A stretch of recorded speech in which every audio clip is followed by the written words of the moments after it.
Please welcome to the stage Principal and Co-Founder of Jacobs Levy Equity Management, Dr. Bruce I. Jacobs.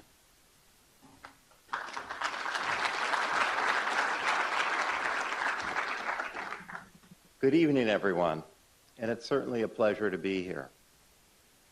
Harry, Bill Sharp once said about you, ordinary people think about problems. Extraordinary people think about how to think about problems. That aspect of your intellect is what makes my task tonight to discuss the future of modern portfolio theory so pleasurable and, frankly, so easy. Because modern portfolio theory is not simply a solution to a problem. It is a revolutionary way of thinking about the problem of investment uncertainty. From it evolved the vast field of quantitative finance that has produced extraordinary innovations for more than 50 years, and it will continue to do so for generations. The pace of innovations based on MPT has not slowed. I'll give you an example that I'm partial to.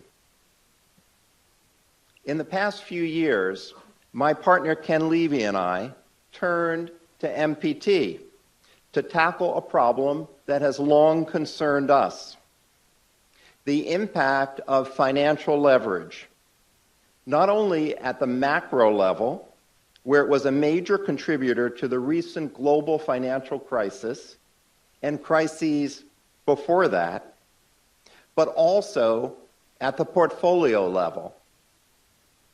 Leverage, whether stemming from outright borrowing, from the use of derivatives, or from shorting, can magnify a portfolio's volatility.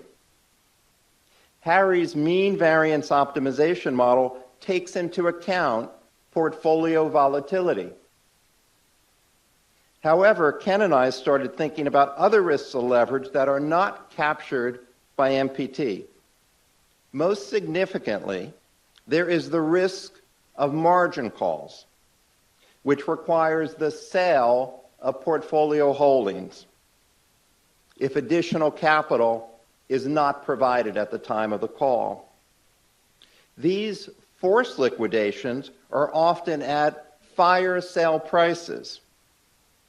We refer to these risks as the unique risks of leverage. Not only are these risks for leveraged investors, but also for the market overall, as the forced selling can cause contagious effects.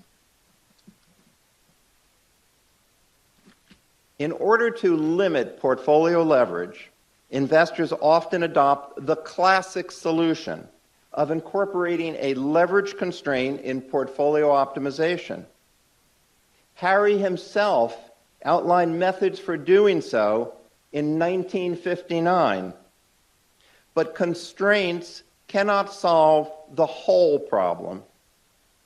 An investor can determine the portfolio that is optimal for a given level of constraint, but which level of constraint is optimal? Mean variance optimization takes into account the trade-off between expected return and volatility risk. But investors need a method to take into account the trade-offs between expected return, volatility risk, and leverage risk. In a series of articles starting in 2013, we proposed adding to the MPT utility function a term that captures aversion to the unique risks of leverage. Just as an investor averse to volatility will give up some expected return in exchange for a lower volatility, an investor averse to leverage will give up some expected return in exchange for less exposure to the unique risks of leverage.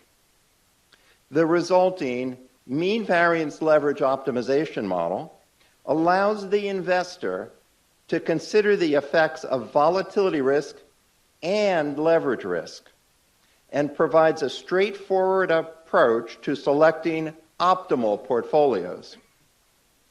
In general, use of a mean variance leverage model will provide optimal portfolios with more modest leverage levels than those based on the mean variance model. In response, Harry suggested an alternative solution, the development of a stochastic margin call model. I needn't delve into the details of the comparison of these two models because they are discussed elsewhere. But the important point is that increased awareness and consideration of leverage risks in portfolio formation can only have salutary effects for the market and for the economy. And so MPT continues to evolve. And so does another approach that Harry pioneered, simulation models. His contribution here again demonstrates how he is a master at thinking about how to think about problems. Back in the 1950s, Harry was working at the Rand Corporation, building models to analyze industrial activity. He soon realized that analytical solutions and linear programming were just not capable of dealing with the complexities of real-world manufacturing processes. Simulation techniques, he thought, might provide a better approach. One problem, however, was that a language for programming complex simulation models didn't exist. People who know Harry well know that he likes nothing better than to find a challenging technical problem to solve. The more difficult, the better.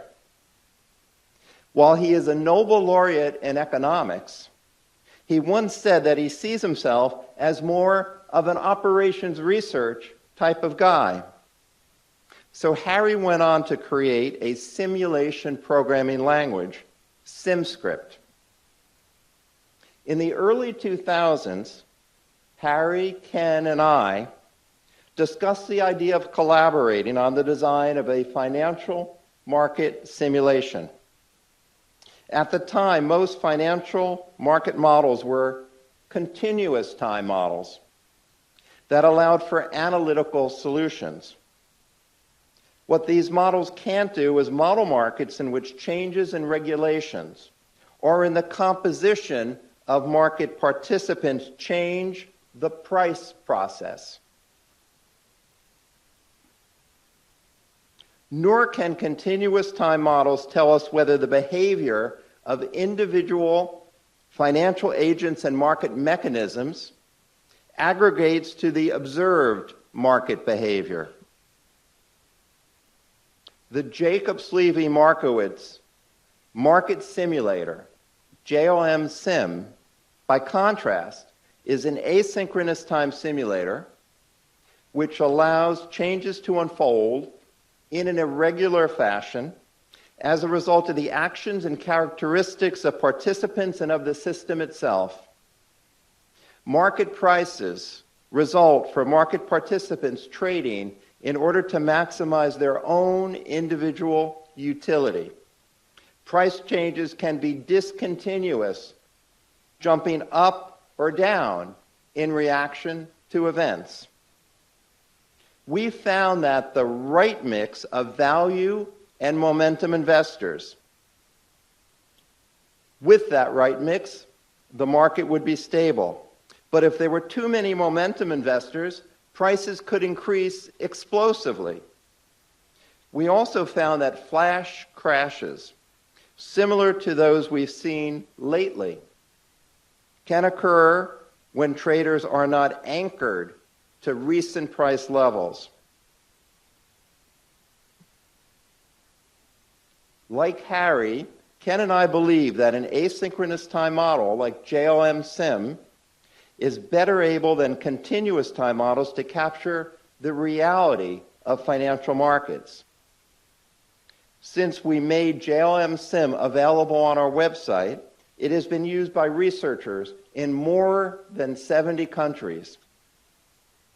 Before our collaboration with Harry on JLM Sim in the 1990s, he developed a financial decision-making simulator for individuals.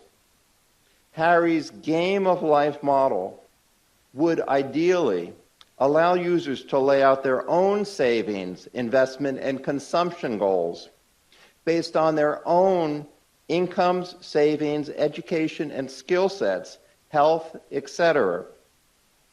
A streamlined version of this game is incorporated in several products now available to help individuals plan their retirement finances.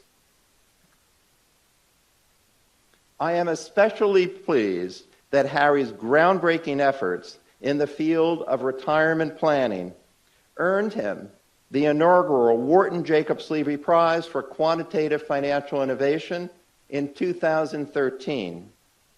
The prize, which is awarded by the Jacobs Levy Equity Management Center for Quantitative Financial Research at the Wharton School, recognizes individuals who have undertaken outstanding quantitative research that has contributed to an important innovation in the practice of finance.